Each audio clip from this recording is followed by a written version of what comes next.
Wàyí o, àkókò ti tó fún ìgbésẹ̀ tí olóyè Sunday Adéyẹmọ tí gbogbo èèyàn mọ̀ sí Sunday Ìgbòho ń pè fún láti ṣe, wípé kí wọ́n ṣe àgbékalẹ̀ àti ìdásílẹ̀ àwọn elétò ààbò abẹ́lé tí yóò jẹ́ tiwantiwa, tí yóò máa rí sí ètò ààbò nílẹ̀ káàárọ̀ oòjíire, nítorí ọ̀rọ̀ àwọn tí wọ́n jẹ́ Fúlàní ajínigbé yìí ó ti pakasọ, kódà ó ti kọjá ohun tá à ń lajú sílẹ̀ wò. Bí a ṣe ń pariwo lójoojúmọ́ táwọn èèyàn ò dákẹ́ ẹkún ṣúṣún pé kí wọ́n wá nǹkan ṣe sọ́rọ̀ àìsí ètò ààbò yìí, ẹnìkan ló mọ̀.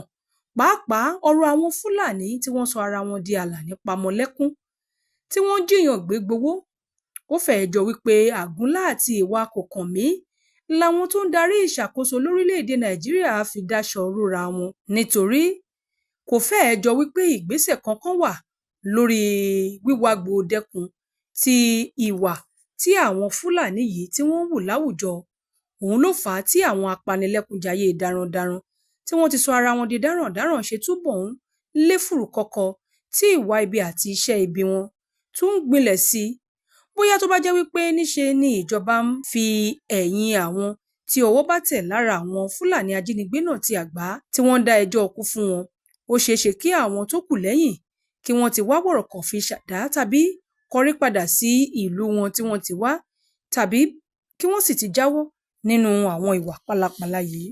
Ṣùgbọ́n ó ṣeni láàánú wípé bí ọwọ́ bá ti tẹ àwọn tí wọ́n jínigbé tàbí pani yìí, àlọ ọ̀rọ̀ náà la máa ń gbọ́.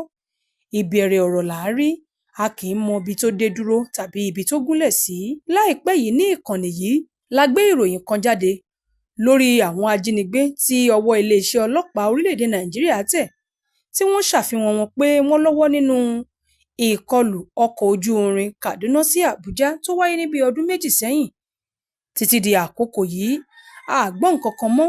Bóyá wọ́n tiẹ̀ gbé wọn lọ ilé ẹjọ́ ni wọ́n ti fi mọ́ kàtà òfin. Kò sí ohun tó hàn kedere sí ẹnikẹ́ni. Bákan náà ṣe rántí àwọn tí ọwọ́ tẹ̀ lórí ikú ọba aláyé 3 kan tó wáyé láìpẹ́ yìí, 2 ní ìpínlẹ̀ Èkìtì àti 1 ìpínlẹ̀ Kwara. Títí di bí a ṣe ń sọ̀rọ̀ yìí, a mọ ibi tí orí ọ̀rọ̀ náà tó dorí kọ, a mọ ibi tí ọ̀rọ̀ dé dúró. Etí aráàlú ti di sí ibi tí ìwádìí dé lórí ọ̀rọ̀ náà. Ní ìkànnì yìí náà, bí ọ̀sẹ̀ mélòó kan sẹ́yìn, la mú ìròyìn wá nípa bí àwọn Fúlàní ajínigbé ṣe pa dẹ́rẹ́bà ọkọ̀ kan tí wọ́n tún jí àwọn 4 míì gbé ní òpópónà márosẹ̀ Ìbàdàn sí Ìjẹ̀bú Òde.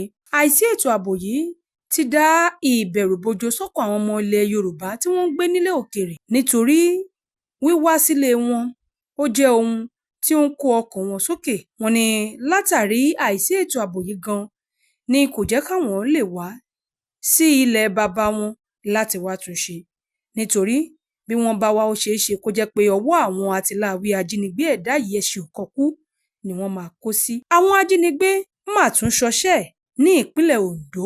Ọjọ́ Àbámẹ́ta ni àwọn ajínigbé kan kọlu ọkọ̀ akérò kan ní òpópónà Àkókò Ìmẹ̀sì, tí wọ́n sì jí ọ̀pọ̀ èèyàn gbé lọ ní ìpínlẹ̀ Èkìtì. Àwọn èrò ọkọ̀ bọ́ọ̀sì elérò 18 yìí ló ń ti òde kan bọ̀ ní ìpínlẹ̀ Èkìtì. Ọ̀gọ̀rọ̀ àwọn tó wà nínú ọkọ̀ náà ni wọ́n jẹ́ alásè tí wọ́n lọ sí òde láti lọ bá wọn dá iná. Wọ́n gbéra láti ìpínlẹ̀ Èkìtì tí wọ́n sì ń lọ sí ìlú Ìkàrẹ́ ní ìpínlẹ̀ Ondo kó tó di wípé àwọn ajínigbé náà kọlù wọ́n.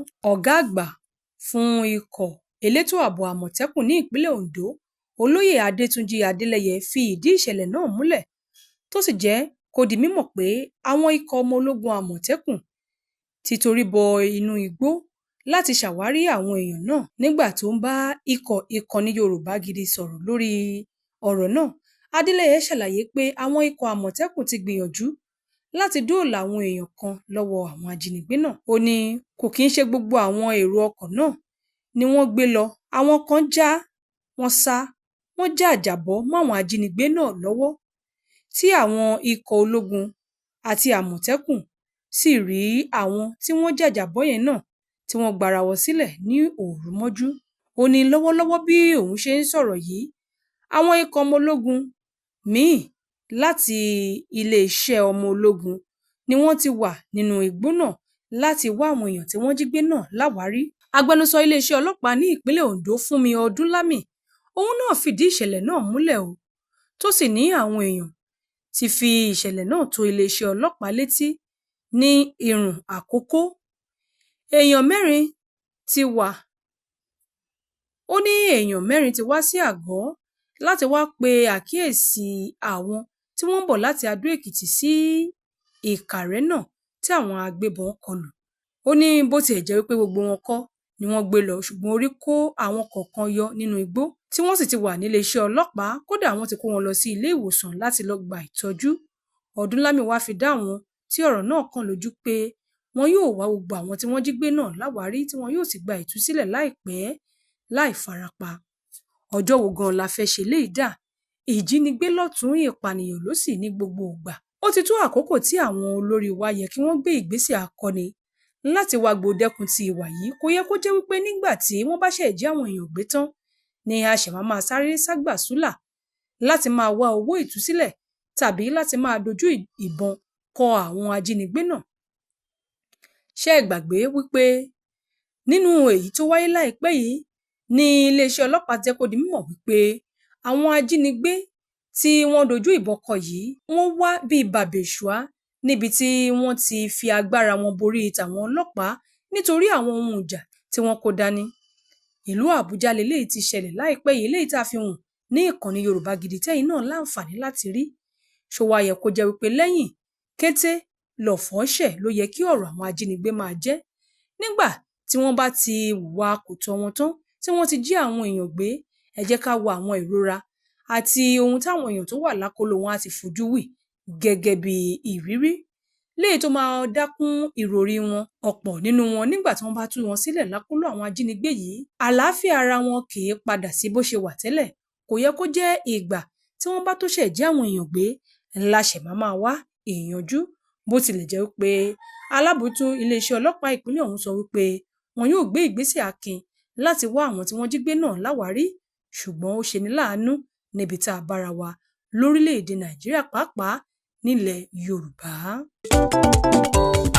MDT Clearing Freight and Logistics, iṣẹ́ wọn dára, wọ́n ká sánsan, wọ́n kárí ayé. MDT Clearing Freight and Logistics, bá a ṣe kárí ayé bẹ́ẹ̀ ni òye iṣẹ́ yé wa. Cargo services wá dúró tán láti Nàìjíríà. A ó bá yín gbé nǹkan ránṣẹ́ sí àwọn èèyàn yín ní Europe, UK, US, Canada, Asia lọ bẹ́ẹ̀. Gààrí, epo pupa, ẹ̀gúsí, ẹja gbígbẹ, ìgbín, irú, àpọ̀n, aṣọ, ìlẹ̀kẹ̀, àwọn ìwé tó ṣe pàtàkì àti bẹ́ẹ̀ bẹ́ẹ̀ lọ. Kò tán síbẹ̀, MDT Clearing Services lékè téńté. Àṣẹ tó ń tẹjọba tá a gbà ó ń mú àwọn èèyàn yàn wá láàyò láti port. Ọwọ́ kan ni MDT á clear kọ̀ńténà yín jáde fún yín. Bó ṣe kọ̀ńténà tó kún fún káà lóríṣiríṣi tàbí ohun mìíràn, àwọn òṣìṣẹ́ wa kọ̀ lálá. Professionalism wa kò lẹ́gbẹ́. MDT doorstep delivery service náà ò gbẹ́yìn. Níbikíbi lágbàáyé àwa gbé ọjà yín fún yín lẹ́nu ọ̀nà yín. MDT tún bá ní rajà product sourcing, ìyẹn ni pé à á ràn yín lọ́wọ́ láti ra ohun tí ẹ fẹ́, à á sì fi ránṣẹ́ sí yín ní kámọ́ kóbó. Ní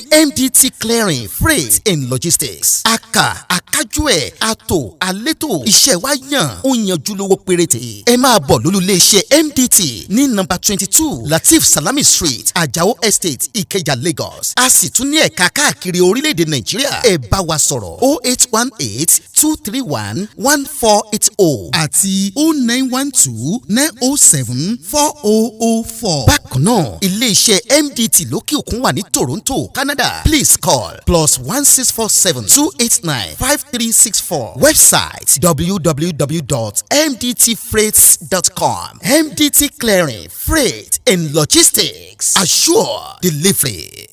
Yorùbá Gidi TV. Yorùbá Gidi TV òun ni kẹ́ ẹ máa wò nígbà gbogbo. Ẹ fojú yín ló ń jẹ níbi tẹ́ ẹ ti lè kọ́gbọ́n, níbi tẹ́ ẹ ti lè rí àwọn àṣà Yorùbá tó yanjú. Yorùbá Gidi TV òun ló mú ètò rere wálé ayé, níbi tẹ́ ẹ gbé fẹ́ kọ́gbọ́n, níbi tẹ́ ẹ gbé fẹ́ kọrin.